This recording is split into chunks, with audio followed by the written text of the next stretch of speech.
But here you are with us, Alex from My Cigar Pack. So we are, this is episode 169. So obviously this is a very important episode because it's interlaced with the number 69.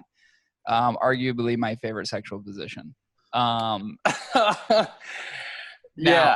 I will say, that being said, and we don't have to go into it right now, but I do have a fun game for us to play, which I think both of you will appreciate. I keep laughing just talking about it because it's so fucking funny. But we'll get into that in a few minutes. Alex, what are you doing right now? Are you at home? First of all, I want to start by saying that you are just ridiculous. I mean, you know damn well this guest needs no introduction, okay? Second of all, yes, I am in my parents' home. I'm visiting for the weekend. I actually came here yesterday because I had to go to some factories. So this morning I was in 3 different factories. Good morning. And then right now I may get a little bit of the jitters now. So if I go a little crazy, don't lose your faith. I just drank a bunch of L-arginine base and I'm drinking coffee because I'm going to CrossFit now. So that's what I'm up to. Damn. Yeah. And this morning I had probably like 5 cigars in a time span of 3 hours. And I did, and 3 cups of Joe. I took my brother to the airport. He was flying out, so I was driving like a maniac. So that's when I realized I'm on something today. Yeah, that's a pungent combination. Yep. So here I am, man. What about you guys? You were at the LFD factory. I saw you post a video. Was that where you were at? Yep. Yeah, that's dope, dude. That place looks sweet. It looks like a compound. It honestly, it's a dream. It really looks like something Pablo Escobar would create for himself. I mean, Lito is the Pablo Escobar of cigars, no doubt. Yeah, that's pretty sweet. If you haven't seen him in his snakeskin boots, you're missing out. That is awesome. That makes me very jealous. Yeah, he's great. Oh, but back to your question, Alex. I'm doing good, man. I'm doing good, you know. I'm dealing with this fucking asshole that wants to start up his lawnmower as soon as I hit the fucking record button. Dude, it's so funny. I don't know why you always record outside like that. Because it's like, I remember, I think it was last episode, the dog, right? Dude, now a lot of people can't tell because I keep my cool. No, I could tell. I was getting worked up. I was getting so pissed. Like to the point where I was like, fuck it, we're going to stop recording and we're just going to do this later. That's how upset I was getting about the fucking dog. Now, if you hear this lawnmower the whole time, I'm going to go crazy. I'm just going to do a lot of head nodding on mute. Yeah. No, it's fine. It's not that bad right now. No, it doesn't sound that bad. Is it a neighbor like directly behind? Right next door. Dude, why don't you just tell them to stop? Stop! Chris, are you smoking an LFD? I wish. He's smoking an Espiritu, it looks like. No, it's San not. Latano. Oh, yeah. Nice. And that jokey guy. That jokey. Yeah. Isn't that one of those like potato pastas? Is that what it's named after? Yeah, gnocchis, yeah. That's great. Okay, all right. So I want to get into this because I think this is going to be really funny. Right. Because we are celebrating episode 169, which I wish there was, you know what sucks about numbers is with letters, there's a capitalization, but that doesn't exist with numbers. I wish there was a way to capitalize numbers. There is a way of capitalizing on 69. Yeah, well, I want to make a small one and a huge 69 is my thought, but I can't do that. I mean, Chris could do that for artwork, but I can't do that as far as like publishing stuff. Yeah. So what I want to do, and it's a fun jovial game. We'll see how many we can get through. But what I want to do is I'm going to name a very lewd, crude, and actually let me rewind real quick. Okay. For anybody who's listening to this is going to be very sexually explicit. So if you are younger and or you're sensitive to certain things, you should probably not listen to like the next 20 minutes of this podcast. Or if you were not prepared to break your Christian values and morale. Yeah. Yeah, definitely that. Definitely And that. if you were not warned about If this, the only thing that's ever been inside you is Jesus, you should probably not tune into this. all right, guys, see you later. So the game is there are going to be certain sexual explicit acts, dirty acts, if you will. I'm going to give you the name, and then you're going to try to guess what it is. And then once you guess, I'll actually tell you what it is. What? Yeah. There's some real fucked up stuff in here. So you've got to be prepared to try to guess based upon the name what the sexual act is. And this will be both for you and Chris. Okay. Are you prepared to play the game? No, but let's go ahead and go down the rabbit's hole anyway. All right. I have a feeling Chris is not going to lack creativity in this process. So I'm really excited. What are you doing? Is this like for people who are listening, they can't see it, but it looks like dude, what was that fucking scary movie that came out that wasn't scary at all? Blair Witch Project. That's kind of what it looked like. Oh, dude. You running through the woods. He as soon as I sat down, he did the front yard, and now he's in the backyard right next to me, and it's so damn loud. Yeah, probably smart. You went inside. That would have driven me absolutely bonkers. Chris, did you hear the name of the game? All I know is it's something sexual, and that's all I need to know. Yes. So quick breakdown, because I think you had a earful lawnmower. This is the game of which we are playing is I'm going to name the title of a dirty sexual act, and then you have to try to figure out the definition of that act. Okay. All right. Yep. Here's number one. Mississippi bird bath. What is a Mississippi bird bath? Okay. Mississippi bird bath. And I think it's interesting through all this that my mom's in the background and she's going to hear all of this. Ding. Can I buzz in? Yes. I think a Mississippi bird bath is when someone pisses in a tub and you jump into it and you splash around trying to get clean. I like the answer. I'm not upset with that answer, but you know when you just like twirl your feathers, you're like, okay, so not correct. Okay, so you know the saying, I drink her bathing water? Yeah. Something around those lines. You're a little bit closer, but still not there. So what it is it's filling, and this is the best part. The fact that it goes so specific to say Southern girl, it says filling a Southern girl's mouth with Kool-Aid, making her get on her knees with her open mouth while you dip your balls into it. What? That is a Mississippi bird bath. Oh my God. That's crazy. Which I would argue being number one actually may be my favorite. The only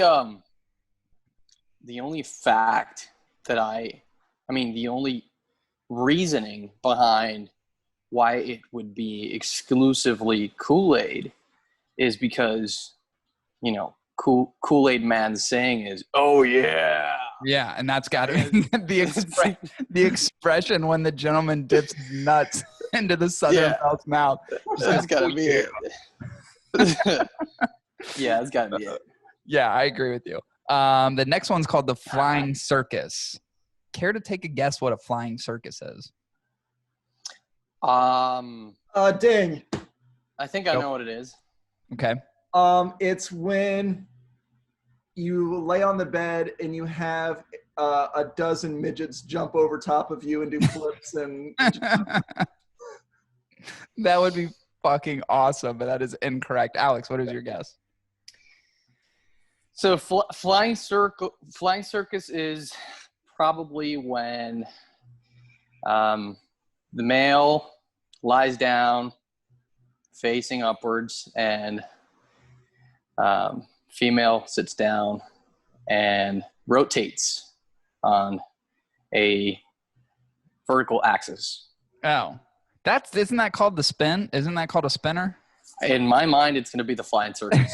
I like that though. That would be more like a merry-go-round, I feel like. Which is often part of a circus. This one has a long definition. The flying circus is a sex act in which a woman in reverse cowgirl on top of man, and then they attempt to jump/throw her to another man standing by a wall. Unbeknownst to her, the second man plans to step aside and let her hit the wall and fall down, hopefully leaving her in agony. Then both men ejaculate on her. Where are you getting this from? I'm scared right now. Chris, are you scared? I'm gonna be real with you.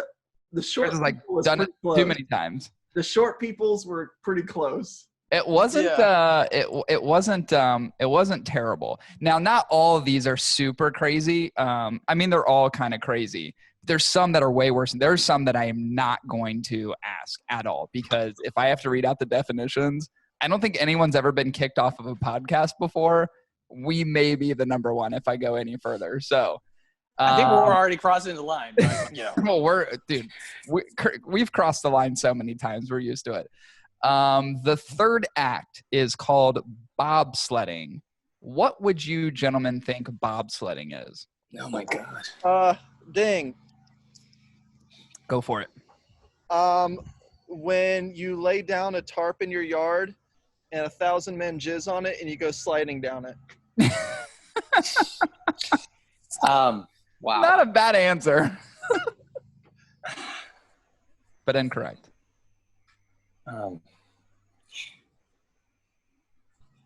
Dude, I'm out of answers. By the way, like a spelling bee, each one of these comes with a sentence of which I'm also able to read, which is really hysterical because they're pretty funny. It's like how you would place that in a sentence. Yes. Bobsledding is the act of laying the erect penis along the butt crack and essentially titty banging the butt cheeks. This takes place until ejaculation, resulting in a winter wonderland. Okay. Basically a butt cheek titty winter butt. wonderland. A little more tame than I thought.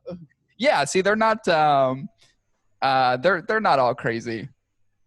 Chris, this is one. That wasn't that crazy, actually. That was. No. I mean, I'm actually upset that I didn't get anywhere close. 1 second. Yeah, there's variations, right? There's levels to this game, literally levels to this game. The next dirty act, Chris, this is something that I'm hoping you have a little bit of insight into. It's called the spicy gringo. What is the spicy gringo? Ding. Go for it. It's when you don't clean your balls or your penis, and you rub hot sauce on your wiener, and you surprise both of you and your partner with a extreme burning sensation that feels like, I don't know, herpes or gonorrhea or whatever it is. I was actually going to guess something like that. Just, I was going to exclude the dirtiness because I feel no need of it when you can just Thank you, Alex. I was thinking the same thing. I'm like, what's the point of not washing? I don't understand that. I was like, I think he was going to head towards a different direction, and then he kind of reoriented his thought process to where I was thinking with this spice and the salt and a little bit of lime and kind of make that a michelada.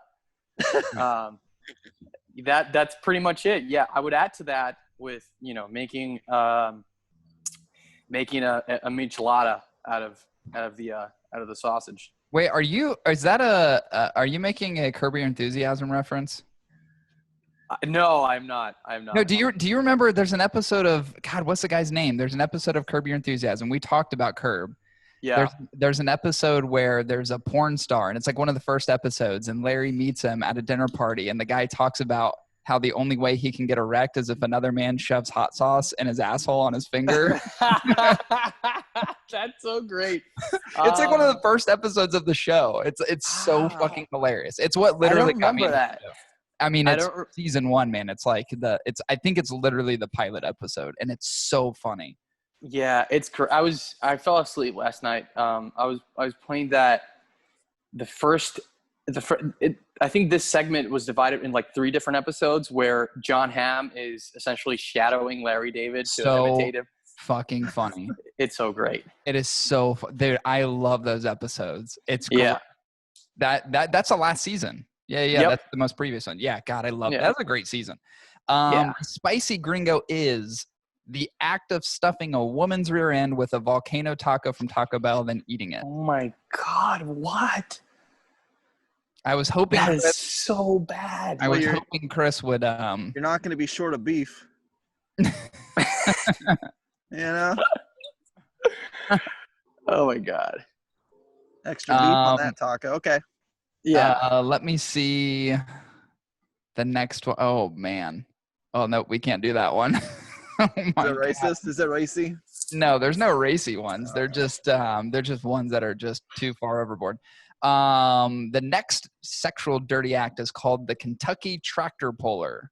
Can anyone take a guess what a Kentucky tractor puller is? I got a question. Why are they pretty much oriented towards like the South and the Midwest? Because that's the only thing we do here, dude. Okay. Dang. Kentucky tractor puller, right? Yeah, go Chris. All right. Erect man superglues his penis inside a vagina. It's her job to get on all fours and then drag him behind her as she crawls on all fours. I can't come up with anything better. That's actually not too terribly far off. So more specifically, there's no super glue involved, but more specifically, it's the act of a male and a male or a male and a female performing anal sex. During sex, the receiver clenches their butt cheeks tightly and runs with the penis still in their butt. That's pretty close, Chris. I'm going to give it to you. You awarded half points on that one. I think you deservingly so. I think you get half points for that. That was pretty good. Ding. I'm actually very impressed with your answer. Yeah, I'm gonna do graphics for points. Ding. Yeah, when you came up with that, I thought it was gonna be close.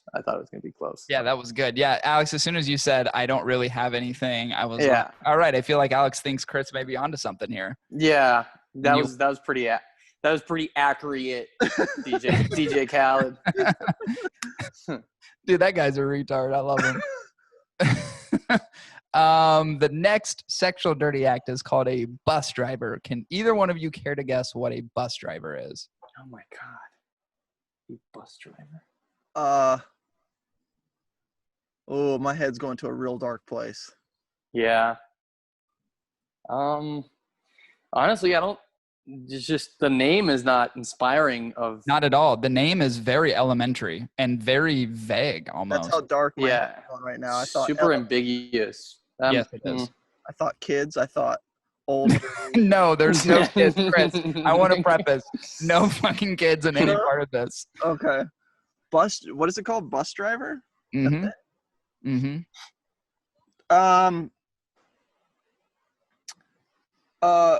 Okay. Ding. Alex. No. For sure. I am for sure not going to answer this one. This is whatever you say is going to be super controversial. I'll let you go down that road. It definitely is. I think this one is when you're behind your beloved big heavy lady, a very heavy sized lady, right? She's got to be 4 times your size because you're the bus driver. Bus is a lot bigger than you, right? But you're behind her, okay? But she puts her arms back, and you grab her arms, and you fucking drive around with her when you're inside of her. It's not correct. The concept isn't super far off, but it wouldn't be correct. Alex, do you want to take a guess? No. Certainly not. Certainly not. Not on this one. The bus driver, while having sex doggy style, so Chris was onto something there. The left thumb is inserted into the receiver's rectum and turned from side to side, essentially driving the bus. The right hand reaches around and squeezes the right breast, honking the horn to alert patrons that the bus is coming. Don't forget to wave to people while waiting for the bus. Hey. It's like, huh? I mean, to be honest, the execution is pretty much as elementary as the name. It really is. Yeah. It's not I feel like it's not an uncommon sexual act. It's basic stuff. Yeah. Other than like, I feel like this has a public component to it, because if you're going to steer the bus and honk the horn. Honk. Yeah, exactly. Except for like the key and the ignition thing, you know, because it's like, well, you got to answer the key. It's like, turning her on. Even that's not uncommon, though. No, it's not really. That's not uncommon. Like next, sexual dirty act. Okay. Skittles harvest. Oh my God. Do either of you care to guess what a Skittles harvest is? I will not. No. No. Chris, ding, ding, ding. You may answer. Mr. Allen, you have a fucking what? That's crazy. Go ahead. What is it called? Skittle harvester? Skittles harvest. Skittles harvest. It's when you lay down on your back and your significant other drops pellets of poop into your face while you're trying to catch them underneath. Like, No, you took it further than what it really is. Oh. There's a literal Skittle component to this, and that is after eating Skittles a bag a day for a week, when a man ejaculates and it tastes like Skittles and you scream, "Taste the rainbow," as he ejaculates. That is that's Skittles harvest. Again, it's pretty elementary. Yeah, that one's very elementary. Yeah. I don't remember this one. I feel this is something that you have to be pretty drunk for to like actually get super creative. Oh yeah, I mean, for sure. Well, you should be because I don't know what you're doing. No, I'm on L-arginine base and caffeine high right now. So yeah, my mind is super focused and really not drifting away. I'm certainly not in the ambiance to get creative. And you've been very matter of fact as far as like, nope, not touching that one. No, I mean, the thing is, it's like I need a little more of a creativity boost, you know, to get into these. Hey, we can. I mean, it's not like we can't ever do this again. Take a hit of my cigar, then this might help the nicotine. There you go. Are you supposed to inhale these? That's funny. Oh, God. Hey, so are you planning on kicking me out like at the 30-minute mark or? Yeah, whenever we're done. Okay, so no pressure. No pressure. So there's only put it this way, there's not 1,000 of these. So, you can only go so far. We're doing 4 episodes. Yeah. I mean, we're going to have to wait 100 more episodes to get into this again. Yeah, exactly. Right. The next sexual dirty act is called the Canadian porch swing. Do you guys care to guess what a Canadian porch swing is? Oh, porch swing. Yeah. Canadian porch swing? Yeah. I mean, they already do sell those contraptions. The swings, yeah. That John McAfee guy did some weird shit like that. That are probably Canadian.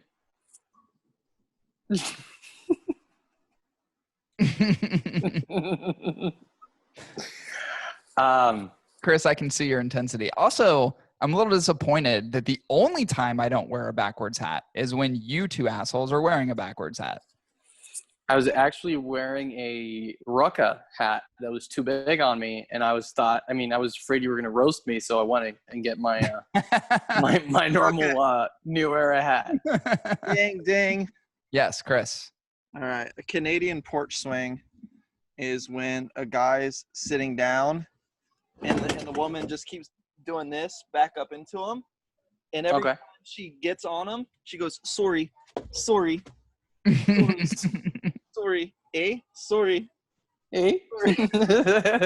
I like the creativity, and I also like the graphic that you give us. I like that you act these out.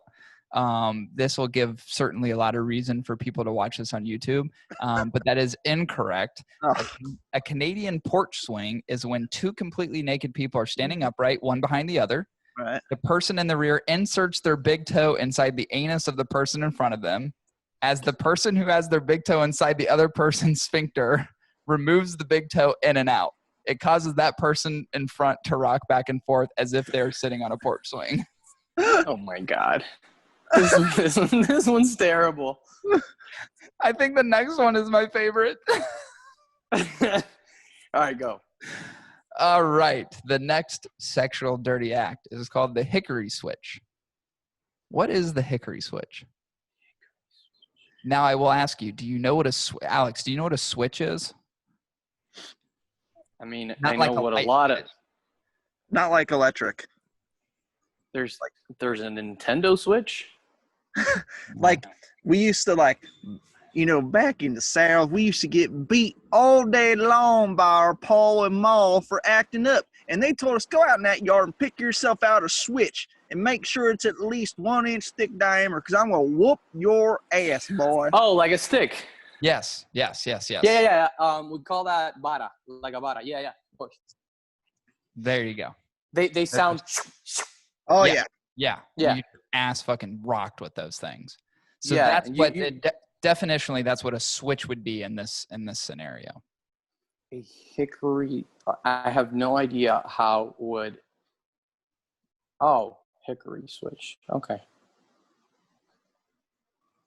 Now I will say this, and the reason I say it is because it is very common. Like this is not a thing that people don't do. It's a thing people do. Can we use a lifeline? Can I call someone? Yeah. Yeah. Are you really calling someone? Yeah. Are you calling grandma? No, I'm not calling grandma. She fucking knows. Well, she knows what a switch is. Yeah, I don't know. You gotta put it on speaker, Chris. Dude, this guy. I don't know what he. He's calling you. Hey, bro. What is a hickory switch? It's a section. I'm talking to Corey on our show, and actually, that's you. But I need to know what is a hickory switch? Oh, let me tell you what a hickory switch is. While engaged in doggy-style sex, a man withdraws his penis from the woman's vagina, grasps it by the base of the shaft, and slaps it against her butt cheeks, mimicking the act of corporal punishment with a hickory switch. Corporal punishment. That is not an uncommon thing to do. It's like, first offense, we're going to beat your ass with a stick. Second offense, we're hanging you from the goddamn post. Now, this is one that if you've seen a specific upcoming you'll know what it is. So if you've seen that movie before, I will say this and you'll understand which one it is. Upcoming sexual dirty act. The Dutch rudder. Dutch oven. Oh, No, not the Dutch oven. Everyone knows what that is. The Dutch rudder. Yeah, but I mean, not in a sexual perspective, you know. You could have the Dutch oven. Oh, that's actually an interesting one. There's something on another. I did find something similar to that, and it was very gruesome. It was tough to read. What was it? Can I use another lifeline? No, you're not calling me again. I'm not calling you. I've already used that one, Corey. Yeah. Use that one, Corey.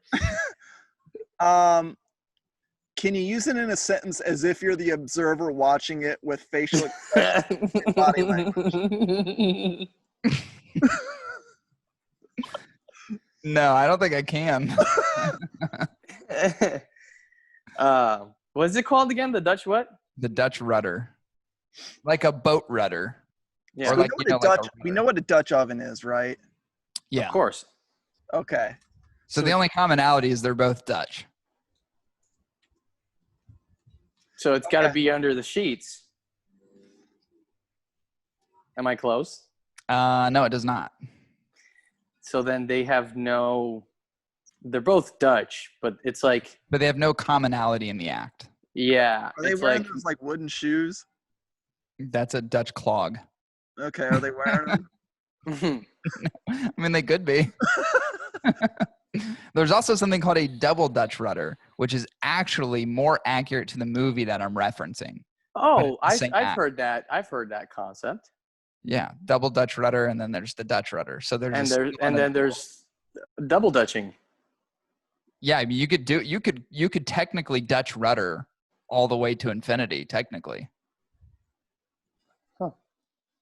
I mean, no, as in I've heard the concept double Dutching. Oh, I don't know what that means. A rudder is like something on a boat that helps you steer, right? Yeah. I think. Yeah, it is, right? I think rudder is two opposite. I think it's got to be two opposite axles acting like, as so. Right, like turn over each other. In opposing direction but in the circular or singular centrifugal momentum. Uh-huh. Yeah. Do I understand mine? I believe Alex has got this correct as far as what a rudder is. Okay. Okay. So double Dutch rudder, maybe. No, just a single. No double. Don't double it. Don't double it up. This is just a single. This is at its most basic rudder form. Okay, ding. I'll take a stab. Yeah. If it requires two motions, okay, maybe you go in through the ass and then you go through the vagina. The ass, the vagina, the ass, the vagina. Actually, not a terrible guess. I like where your head's at. Or maybe you hold her feet while she kicks and you're holding her ankles and you're just huffing the ass like until she farts, loosening the gap. Nope, but that's actually not. I like the creativity. It's not that complex. A Dutch rudder is having someone complete the act of masturbation by pulling up and down on their forearm while that person holds their own penis. So if I'm holding, let's say I'm holding my own wiener, someone's we got it. This arm. We got it. Okay, it's a system. We got it. It's like the, using your arm as an axle. Right. Yeah. So they're just moving your arm. Yeah, that's exactly what a rudder is. So, for example, if you think of a pedal, actually think of what you think of a machinery when you break it down. It's that axle that holds on one rotating part and connects it through an axle to another rotating part. So that movement, so like train movement, when you see the trains. That's it. The trains. That's exactly what it is. That's the rudder. Yeah. That's the rudder effect. So you can do the rudder literally. I mean, you could have a whole slew of dudes just in a line. Yeah. And you can rudder till the fucking end of time. No, and you can use different. I mean, you can get creative with the concept. Yeah, you can. And different various acts of sexual intercourse. You can throw coal into the oven to speed it up. So just the rudder goes faster. Put hot coals in the person's ass to make him go faster. Yeah, you could do that too. This is either going to be like the most listened to episode or the least listened to episode with degrading audience participation as we continue moving forward. We're gonna have three listeners by the end of next week. Disclaimer here. Disclaimer. This is Alex participating, not Alex from my cigar pack participating. If you like our cigars, keep buying them, keep getting them. I have nothing to do with my cigar pack, Alex. That is a different guy. Hey, Alex. Yo, come over here. Yo, what up? I'll let you get to it, bud. And I'm back. Yeah, that's it. I will say, disclaimer, you're an unwilling participant, kind of. For sure. You don't have a choice. It's like, hey, Alex, you want to go out tonight? You're like, yeah, man, I'm down to party. It's like, it's going to be a pretty crazy party. And you're like, sure, but you have no idea what the fuck you're getting into. I'm like, I'm into. We're going to murder like 7 people. And you're like, this is not what I signed up for. Yeah, and at least you guys, I mean, I've openly said that I'm on a like a pre-workout high, and you guys are drinking. Like, you have the perfect excuse to be like, well, sorry, we were drunk. And then I'm like, I witnessed the murder, but I didn't say anything. I was there. Yeah, I was there. Did I really see that? Holy shit. The sad reality is that I'm most creative when I'm sober, and I'm 100% sober. Yeah, no, there's no chance I would certainly go a little deeper or a little further on or more deep than I have. But had I been in a different, alcoholic content scenario, well, I would definitely have quite a few unsubscriptions in the following hours. Hey, listen, if people can't handle this, fuck off. That's what I'm saying. But also keep piping that money in too. Keep buying shit, but fuck yourself too. But also keep buying. That's so great.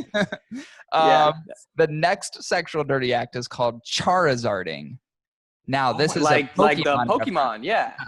Yes, correct. So I think we're gonna bring in the hot sauce again. Okay. And then, because Charizard fired, I think he blew fire from his tail. Not from his mouth.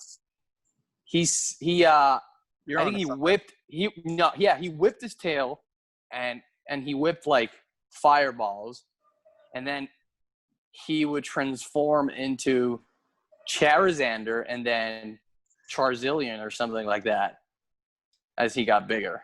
And then he was Chameleonaire. I don't know enough about Pokemon, but I believe what you're saying because you've been very detailed and descriptive as far as what. To be honest, I never got into those cartoons, but my brother was a big Pokemon card collector when he was a kid, so I kind of remember that. Oh, okay. Ding. And then No, you finish. I'll tell you what. No, I actually drifted too far away. I said he transformed into Chameleonaire, like the rapper. I kind of lost my thread, so I'll let you take. But be lo and behold, there is some fire from the tail involved here. So yes, I will use that as a context clue. It does involve fire. All right. Bing. Go, Chris. Alley-oop. It is when you're behind your woman, you hold up a little Bic lighter to her ass, she farts, and she shoots a fireball onto your dick.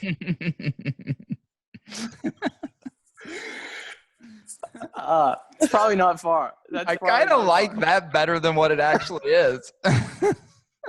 What is it? There is an element of fire. There is an element of catching something on fire. But what it really is when you light a girl's pubes on fire, put it out with your jizz, then flap your arms up and down and say, "You don't have enough badges to train me." Okay.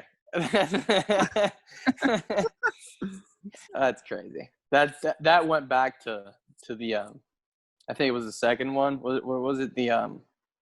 The circus, the flying circus. Oh, I think that. Yeah. That got a little, because that has like an aftermath. It's like, it's very dramatic as in terms of post-sexual act. Like throwing her and then or him. I don't know. Throwing her / him. We want to be inclusive here, guys. Yeah, we have to. Into the wall, and then other guy / girl acting like he's gonna catch him / her, but knowingly moving away. Stepping into the wall. I kind of like that one. Yeah. The next one, Chris, think of the concept of the last one, and let's try to apply a little bit of the logic of your answer of the last one, not what it truly was, but your answer of the last one, and try to apply it to this. This is called the Hot Richard. Do you want to take a guess what the Hot Richard is? Are we talking Richard Gere or like? Well, think of the name Richard. Oh yeah, Dick. There you go. Hot Richard. Hot Richard. I'm providing some clues to help you out a little bit. We talked a little bit about a Dutch oven. You just said something in the last one when you gave your answer that may help you. You may apply some of that logic to this to guess what a Hot Richard is. Okay, a Hot Richard is when you dip your dick in kerosene. Okay. Try something. I'm going to interrupt you because I think you're on the right track. You just have to find something that is. Kerosene sounds itchy for some reason. I don't know why. It sounds like your wiener is going to be gone forever, man. And these have a certain level of, reality to them. So you can certainly find something that's flammable, yet, consumable as in edible. Yeah. Right. You know what I'm saying? What is such a thing that exists? Like canola oil or something? I don't know. Is coconut oil flammable? I think all oils are flammable to a certain extent at a certain temperature. And go for the warm coconut oil. What is it called? Okay. It's called the Hot Richard. Yeah, Hot Richard. Coconut oil. Yeah, I'll let you take care of it, Chris. Alley-oop again. Here I am saving. I'm your lifeline. I'm your constant lifeline. Man. Hot Richard. I will say this one is more simplistic in nature. And there's not a high level of complexity to it. Here, I'm going to go ahead and say it. Yeah, you go for it. There is an act of pre-penile lubrication. Penis is proceeded to be lit up and immediately dipped in water. But it remains high in terms of temperature. And then it is utilized for coitus. I love the creativity around that, but that is not correct. What if you rub? I love the thought, though. What if you wrap your dick in one of those heat patches from like a muscle tear? Okay. Like the shit Shaq, like the stuff Shaq puts on his back. Icy hot. Like an icy. Yeah. Icy hot. And you rub I've put icy hot on my balls before. It was the worst thing I've ever done in my life. And then you rub it on your wiener. And I was a freshman in high school, by the way. It was just right before 9/11. And then you stick it in.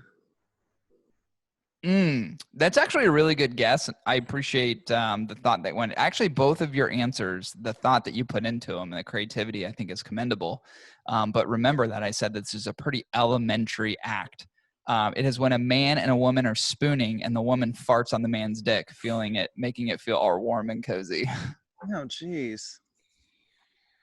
I just hope my next potential dates don't listen to this and don't listen how creative I can get. Yeah, and you go, yeah, they're like, and then she just goes, "Why are you performing the flying circus on me right now?" I don't know what that is. Oh, wait, drop me. There's a wall in front of me. I know what you're going to do. All right, let's end on this one because I think this one is. Thank the Lord. It's kind of funny. The Lord. There is a guy. Sexual dirty act is called the Chuck Norris. What do you guys think the Chuck Norris is? I don't want to guess, but only because I want to use Chuck as a verb, not as an adjective. Yeah. Okay. I'll let you go ahead and end this on a high note, Christopher. Oh, I don't know. You go. You've got a good idea on this one. Yeah, I want to say. I think you're like the cherry on top, and if I finish it, it's like there's gonna be some sweetness lacking to this game. Okay. I feel like this is a slightly abusive sport. This one. It definitely is. You're accurate. Nunchucks. But I would imagine, as soon as you come, you immediately roundhouse kick her into the head. That is not that far off. That is actually really close. So it is a sexual act during doggy style, which the man steps over and around the receiver's head with the leading leg, followed by a roundhouse kick to the back of the head, all in one smooth, badass motion. So that is really close. Chris, you really nailed 2 of them. You really nailed 2 of them. And these are difficult. They're not, these are 1-2 word descriptors that you have to, take that small amount of information and try to figure out what these things are. It's pretty good. Yeah. Pretty good. To be honest, I think he kind of dropped the ball there. I would have called it the Van Damme Bang. just my the Van Damme. Can we make up a couple on the fly? Actually, I'm going to do one more because I forgot about this one. Okay. Just because it has kind of a funny ending to it. The Milwaukee Blizzard. Do you want to care? Oh my God. Guess what the Milwaukee Blizzard is? No. I mean, is there beer involved? No. But we've got to commend Milwaukee for being a great beer town. Yeah, and, Blizzard, I don't know, beer foam. I don't know, man. My mind went elsewhere. It's when you take a Milwaukee's Best can. All right. You fill it with your cum. You then put it in the freezer, let it freeze. And then you shove it into her ass. Let it warm back up and then drink it. Oh, / his, okay? Jesus Christ. Oh man, the creativity I love, but no, it's much more simplistic than that. The Milwaukee Blizzard is the act of ejaculating into your sexual partner's hair and rubbing it into the scalp. Origin of the word Milwaukee in this definition remains unknown. Some believe it's because it originated in Milwaukee. Others believe it's due to the states of Wisconsin's heavy snow. Huh. Oh. I like mine better. I kind of like yours better too. It's like a fresh beverage of your own making. Unless this one is not so messed up and it's more of like performed due to known scientific benefits of like proteins in the hair. Yeah, like proteins in the hair and scalp improvement, scalp health improvement, like hair growth, or I'm just saying it's Dr. like Drew those are. That. Can I make up one on the spot? Yeah, of course. Okay, give me 10 seconds. Hold on. Hey, anyway, by the way, we are like 51 minutes in. Are you gonna have time for that review? Yeah. We'll fly through the review. Okay. I got one. What is the anglerfish? The anglerfish. Is it when you're banging a girl from behind and then you take your finger and hook her mouth and pull it back? No. Alex, you want to take a guess? God, I thought that was good. No, but I thought that was pretty great. Okay. You wait. You got an idea? Nope. Okay. It's when you turn off all the lights in the bedroom, close all the blinds so it's pitch black. You rub the tip of your dick with a glow stick, and you constantly go in and out of her, lighting up the space, but then turning it off immediately when you stick it back in her. That's what an anglerfish is? I didn't even know what that was. Yeah, it's a glowing fishes fish. Yeah. Mm-hmm. It attracts prey by like glowing. It's like little tentacles. Yeah. Oh, that's awesome. I didn't realize that. Yeah, but I think those fish are like super aggressive. They're like piranhas, man. And this are they the ones with the little like antenna thing that comes down, or is that like those deep fish? Is that what? Yeah, those ones.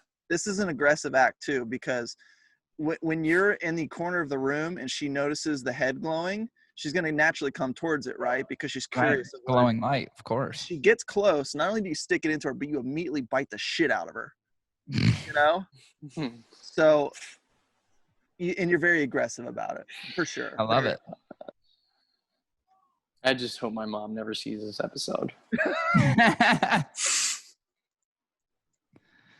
Well, that. All right, wait. So what's it? No, but wait. I got a question. What's the review? The Aladino, Connecticut. Oh. Mm-hmm. Can I give my take on it? Yeah, Of course. Yeah. Okay. So, without having any bias, and I'm going to be very, very, very straight up. Honestly, at this point, I do not want the Eidoa family to see this episode or whatever I'm going to say about the cigar, even if it's scripted. I will be disowned, and I will for sure not be allowed in the office, and potentially they will disengage from doing business with me.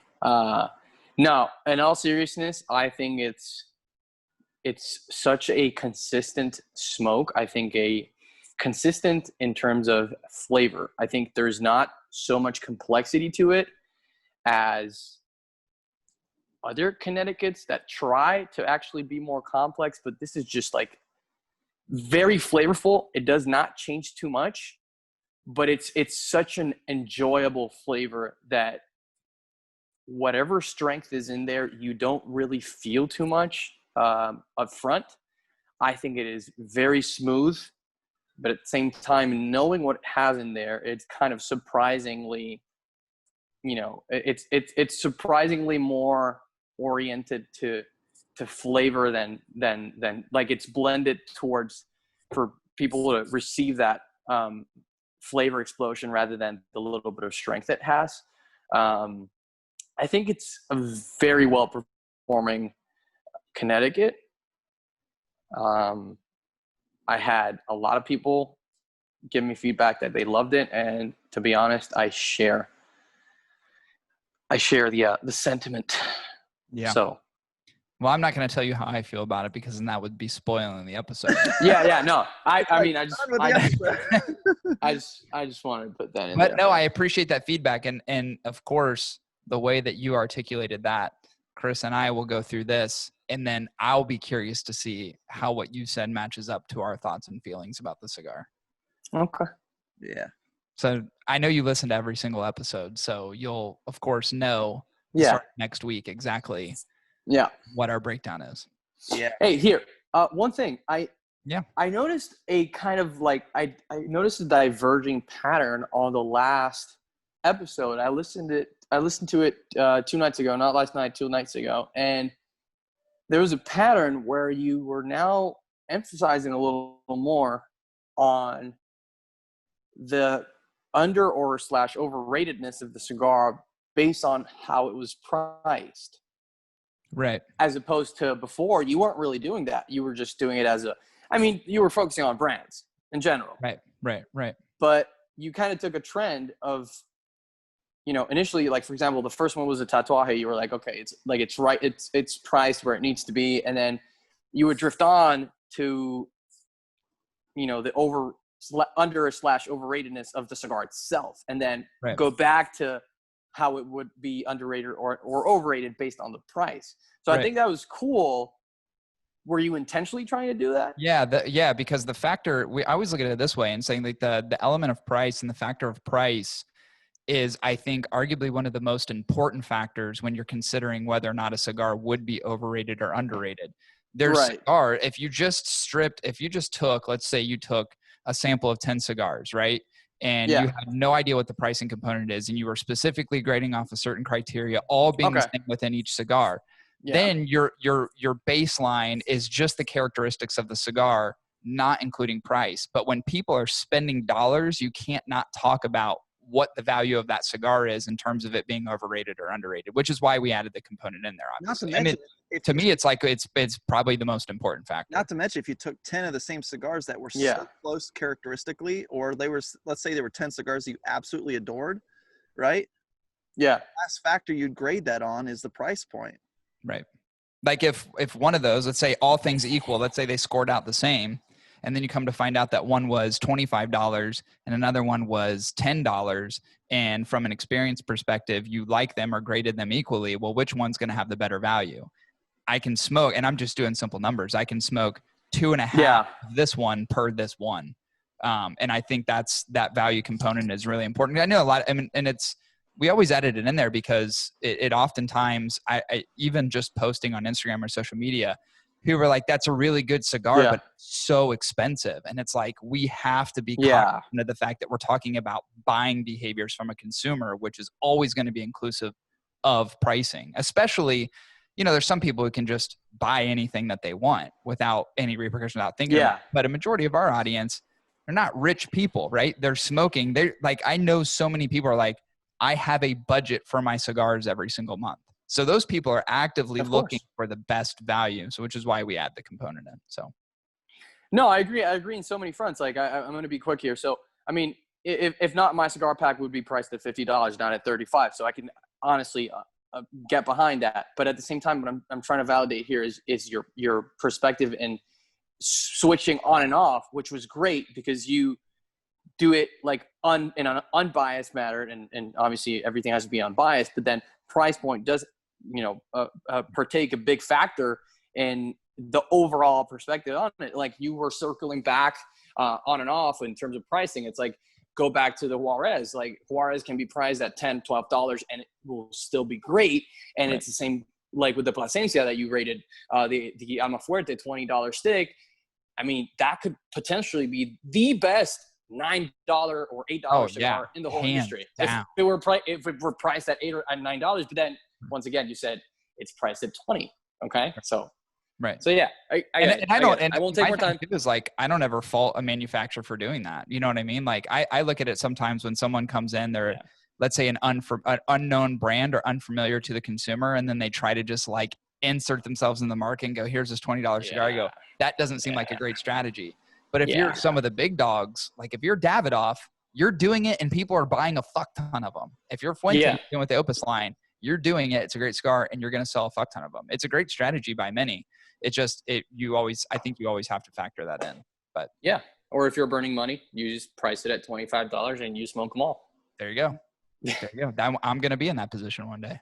Yeah. I'm going to create a sexual act that has nothing to do with, but like me wiping my ass with money and then something sexual component to it. I don't know. I have to think on that one a bit. All right, buds, I'll let you to it. Won't take more time. I appreciate you guys having me. And dude, thanks for being on. I will forever be honored in this majestic I will say this next time I'll line up something fun for us to do in answering questions, but I'll just make sure that you're not getting ready to go to like CrossFit before you do it. I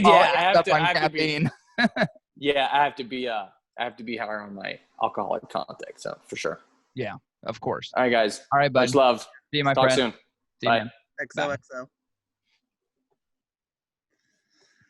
All righty. What a sweet man. What a sweet man. The best to talk to. I was like, I have to have someone. We got to have someone else in here to do this. Like, it can't just be us. Yeah. But with that being said, I already announced what cigar we're actually breaking down again, which is the Aladino Connecticut. And this, I will say, I know is not the most popular cigar in the Aladino line. I believe, do they have a Habano and a Maduro? Is it the other two in addition to the Connecticut, and a Sumatran? And a Sumatran. I knew they had quite a few in their lineup, and I apologize because I don't know as much. It's weird because that whole Christian Aurora family, they've just been like embedded in tobacco forever, but they have so many sub brands. Like you have you have CLE and you have Asylum all under Euro. You have the Euro brand, and then you have just the JRE tobacco piece of it. Then you have Aladino. It's kind of like a hodgepodge mess of stuff. But in this instance, we decided to do the Aladino Connecticut. And I believe this is the first Aladino cigar we've ever, and actually is probably the first Euroa cigar that we've done in quite some time. I know we did a CLE not too long. I mean, it was a little while back, and I believe it was the Connecticut. So this will be the Connecticut version in the Aladino. What I thought was super cool that you picked this one is like the naming behind the actual, like the story behind the name. Yeah. So we've been actually pronouncing it wrong. Yeah. Not Aladino. Okay. It's actually Aladino. So what is interesting about that name is that it's named after the first identified skeleton remains of a Muslim dinosaur. The Aladino. Now, the Aladino is a pretty interesting dinosaur. I would say it's more closely towards the herbivore. It's very dark scaled. It has a very pronounced face, almost like a what is the one that has like the big like cape over it, like spikes? Is that a triceratops? It's very close to the triceratops. The main distinction is really the fact that it's Muslim. So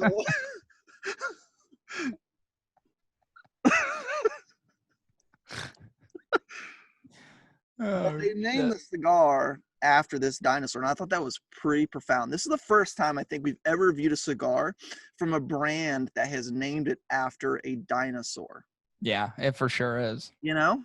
It for sure I thought that was super cool that they did that.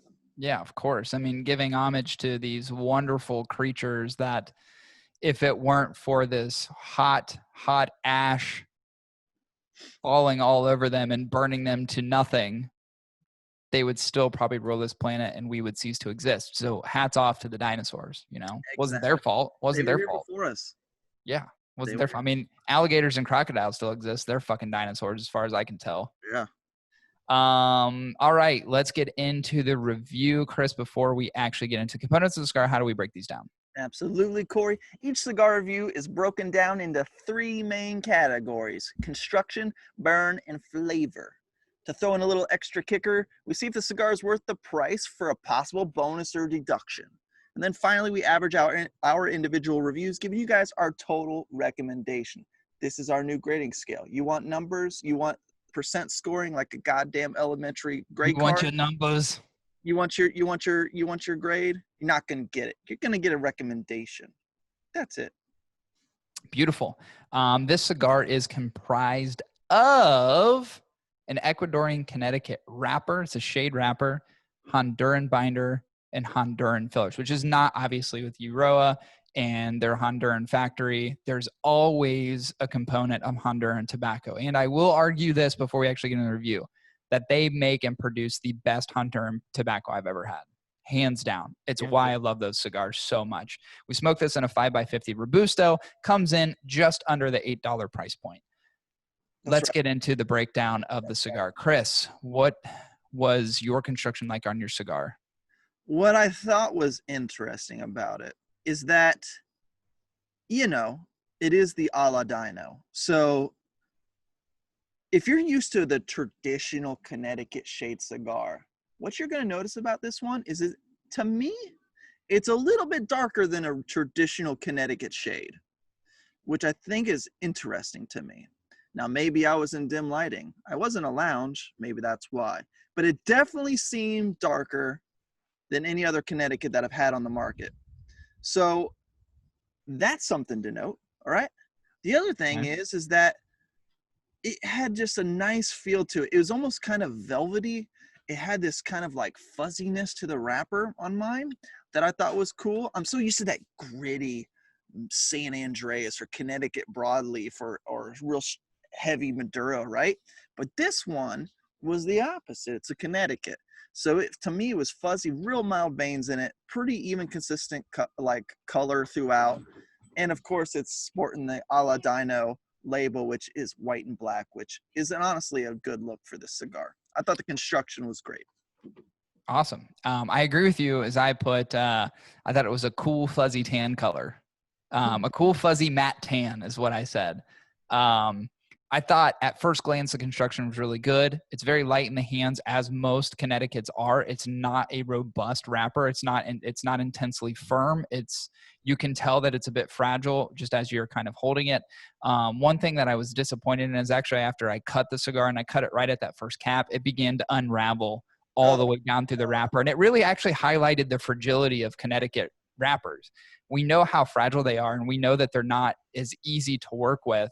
And that fragility was honestly highlighted just in the removal of that top cap, which is a little bit frustrating because it did hinder the smoking experience a little bit. But I would say, again, at first, because why I prefaced at first glance, beautifully constructed. But as I got into it a little bit, it started to kind of unravel on me. What did you think about the burn? I thought the burn is comparable to how the Aladino burned during the great extinction of the dinosaurs. It burns so easily. You know, like before you know, it's tons like of ash. gone. Right. You know? But for me, even with it being a thinner Connecticut wrapper, it burned pretty evenly. Usually Connecticut's burn a little wonky for me because I think they're so thin and it doesn't take a whole lot, like with wind and environmental things, that they get kind of crazy. Right. Or they break and crack real easy. But I didn't have those issues. I'm curious to see what yours did. But that said, I thought it burned pretty easily. The draw was nice and kind of airy. It had just a mild amount of resistance because I don't think it was overly packed. Kind of whitish ash, which may be that Honduran that you get, that almost like pure Honduran filler. No outages, no relights. Did it pass the hold test? Yeah, it did. For me, it did. Which is, we sat down for 5 minutes. Recap: sit down for 5 minutes, go and look up the Aladino and where it was found in Middle Asia, and come back. And if it's still lit, that's a good hold test. Yeah, of For course. me, I thought the burn experience was pretty solid. It did get interesting towards the end where it like was blackening on me. I don't know why. I didn't retouch it, but it was just like, I think it was because burning so hot, so close to my fingers where I was drawing. It was really starting to char up that last bit of Connecticut wrapper. Right. But other than that, burn was great. Awesome. I actually thought the draw was absolutely fantastic. And I thought just the smoke production itself, like, you know, a mass amount of burning dinosaurs, was incredible. It is a sight to see, as it would be millions of years ago when we can watch all those fucking dinosaurs burn in a fucking fiery inferno. To me, it was like the draw is like, I don't know if it's indicative of most Connecticut's, but they always just seem to be so even flowing and airy. Again, I think it's just the lack of density around some of the components in the cigar itself, but it burnt beautifully. And honestly, the biggest hindrance being right at the cap where it started to unravel, minus honestly just getting a little bit of scraps of tobacco in the mouth every once in a while. I kind of held it together good enough to where I could really get a good smoking experience. It started to kind of fall apart a little bit more at the end, which is obviously you knew that was going to happen. But I really got into the meat of the cigar and was able to smoke it pretty much to the end before it really just got to the point where it's like, well, now it's just falling apart in my hands. And I thought the consistency of the burn overall was incredible. You know, this is a cigar that doesn't really have any waves. It doesn't have any runs. You know, what is a cigar? I smoked a cigar earlier this week and it just had this insane wave pattern the entire time, where it's like the cigar just refused to burn evenly, which just required just a ridiculous amount of touch-ups. Otherwise, it would have just burnt down to my fucking fingers on one side. But this cigar is just so consistent and even. It's like even when you ash it and you just look at that burn line, it's perfect.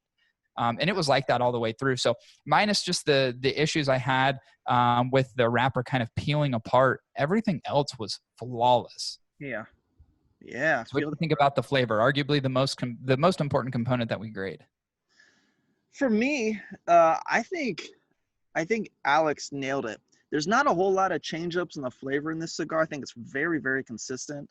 The notes that I got out of this cigar were, even from the get-go, even with a torched Connecticut wrapper, which typically, for me, in my opinion, when I light up and torch the foot of a Connecticut wrapper and I begin to smoke the first few puffs of a cigar, it tends to be a little bit harsh, a little bit charred, right? And I'm typically going to get harsh bitterness, maybe a little bit of spice out of it in the beginning when I light up a Connecticut. With this one, I did not get that. In fact, and I torch the foot just like I normally do, and I literally hold it to the fire for as long as it took for the entire plant to be engulfed in flames for all the dinosaurs to die. You know? And so when I took my first few hits off of it, I got like some slightly sweet tone, like notes, as well as a lot of woodiness. In fact, I say the most predominant flavor I got out of this is kind of a woodiness. And the heavier I drew on it, like when I took a real heavy draw, right, it was even more woody. Now, that flavor, if you don't traditionally like that flavor, it could be a little much maybe for you. But I found that with a combination of kind of the sweetness that I got out of this, combined with a very slight bitterness and a strong woodiness, I thought it was a really complex but controlled blend. And it never wavered from that. It was consistent like that through the entire smoking experience. Even when towards the end, when my wrapper was just getting charred from over smoking, I guess, with such little left in it, that flavor held strong. And I think I put it down with maybe a little less than an inch left. Nice. And but I thought it was good, man. I really did. And I'm not a Connecticut person, but I thought this Connecticut, they did it right with the blend, and I think it worked really well with the Honduran fillers. Beautiful. Very well said. To me, I thought the cigar, weirdly enough, and not in comparison to like the Maduro, started off just a bit muted. But what I liked about it is it didn't take long for the cigar to actually come to life.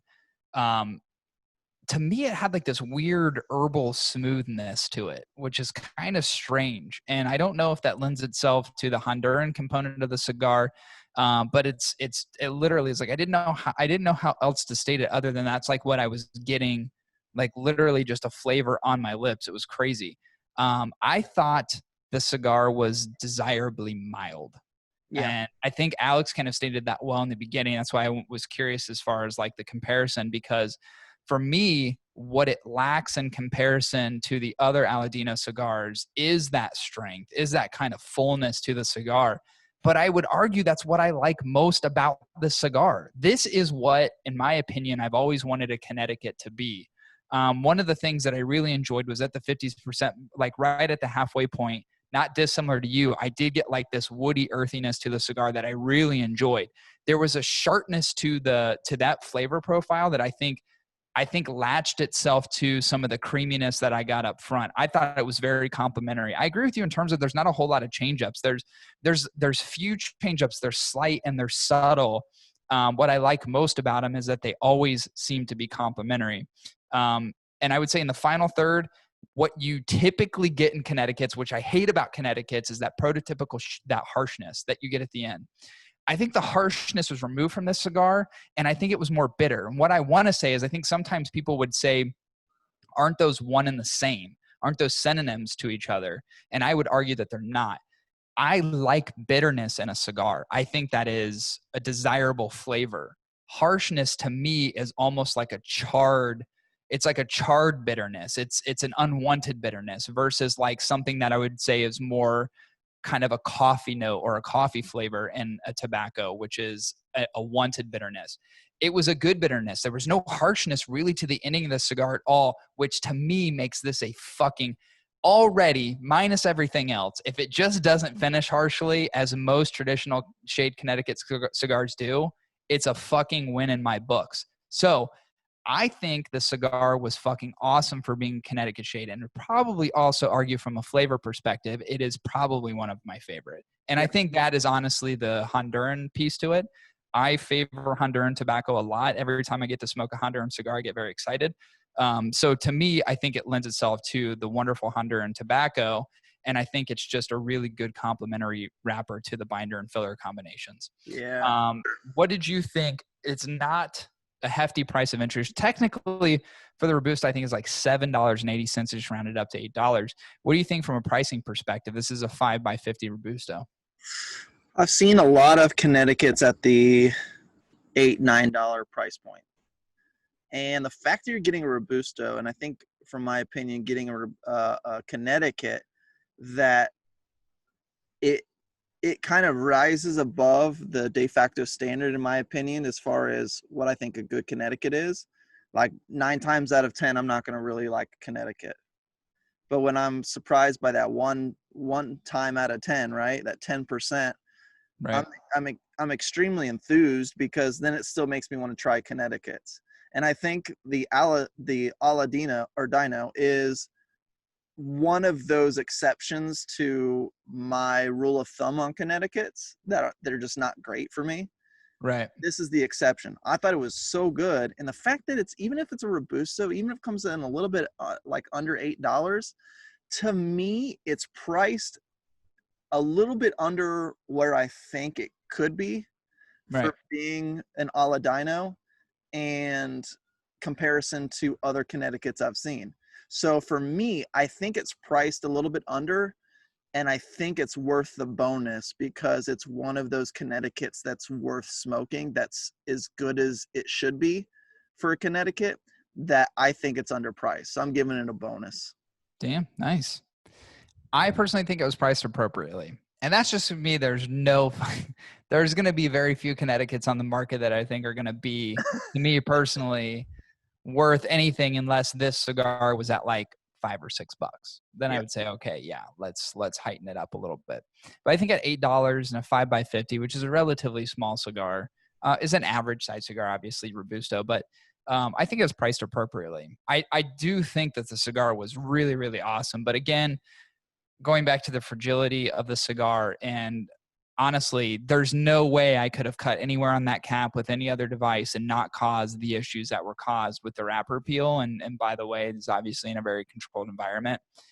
Again, going back to the fragility of a lot of Connecticut shade wrappers, that kind of faux pas in the smoking experience is just kind of like, you know what I mean? So it's really hard for me to operate here and say that, yeah, we should give it a bonus. But I didn't give it a Delta. I think it's priced appropriately. Yeah.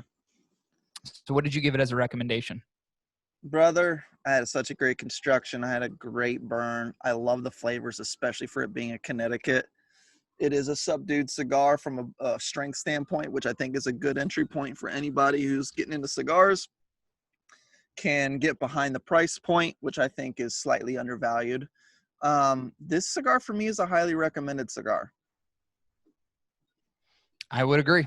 I think it's a highly recommended cigar. It's a minus that just the one construction issue. Flawless construction, other than when you peel back the layers, you end up exposing something that's a little bit more detrimental. But even with that, just the burn experience overall was pretty fucking fantastic. And then it's kind of bonused up with some really cool flavors that agreed that they're not overly complex, but very complementary. And they are very subtle, but they meld well together. That's what I like about it, is like the flavor profile is one that's enjoyable from all just kind of the finite flavors that exist in there. They meld very well together. I think there's a lot of good intentional blending when it comes to this cigar, and actually any other Aladino cigar for that matter. They just seem to be knocking them out of the park. And I would honestly say it's probably one of my favorite Connecticut shade wrapper cigars that I've had. So with that, I give it a highly recommended score. Woo! I think you got to go out there and get them if you haven't had them. You can't miss the band. It's black and white, Aladino, kind of like an old school font. You can't miss them. They're really good for the price paid. I mean, I think it's a fantastic cigar, and I actually look forward to smoking it again. Very rarely do I finish a cigar on the podcast and go, man, I need to smoke that again. There's very few times where I'm like, okay, I'm ready to move on to the next one, even though this was good. This is one that when I see it again, I'll definitely smoke it. And that's saying a lot for me with the Connecticut. And let me say this to all of you listening or watching. We rated this highly recommended cigar from Aladino, and I don't think you understand. The other cigars in their lineup, I think this was the starting point, but I encourage you to try the other ones, because the other ones, in my opinion, are exceptional, and they're better than this one. Oh, yeah. They'll blow your nuts right off your body. Yeah. They're great. They're great. Yeah, everything in their lineup is fucking fantastic, in my opinion. So I was glad we actually reviewed this cigar, because, again, the Maduro and a couple other things, I don't know, the Sumatran, they get reviewed more often than the Connecticut ever does. So I was like, man, it'd be really cool to do another Connecticut, and specifically under this brand. So I'm glad that we did that one for this particular podcast. All right, 2 scores, highly recommended. Go get your hands on them. They're pretty fucking decent. Let's wrap this up. I got shit I got to do now since you broke off my plans. That's all good. It's all good. This will conclude episode 169. That's pretty awesome. Had some reviews come out. I don't know if we talked about it last week, but you broke down the JC Newman Yagua. I think we did. Also on there is the new Camacho Nicaragua, which I done. And then you did the new My Father. What is it? The Fonseca? Fonseca, which, if you don't know, was actually bought and acquired they bought it from Quesada. They bought the brand from Quesada. Fonseca, I know the name. I actually have one of the Fonsecas in my humidor. Yeah. I'm almost positive. It's crazy. Yeah, so that's interesting. It's like a reboot. Like when MySpace, kind of like the one-off. Like when MySpace kind of went to shit. And then Justin Timberlake bought it and thought he was going to. And then it was bought out. And then Justin Timberlake was going to like push it, like hype it up. The question is, did it get any better after the acquisition? That's what my review covers, people. Did it change? Did it get better? Love it. Yeah, and you can check out those 3 reviews at www.hotticketweekly.com, where you can get everything else as well. News, reviews, cigar news, more. I got one more sex thing for you. Okay. What is the dreidel? Is that the little Jewish spinny thing? Yeah. I have no idea. It's when the man lays on like when the woman lays down, and she's got her kind of legs hiked up in the air, Yeah. like she's holding up her legs, and the man goes down and he just fucking uses the bed and then just spins around. Like, gross. That's funny. I like it. The dreidel. Let's end on the dreidel. All right. This concludes episode 169. We'll be back at you next week with 170. See you, everyone. Yeah.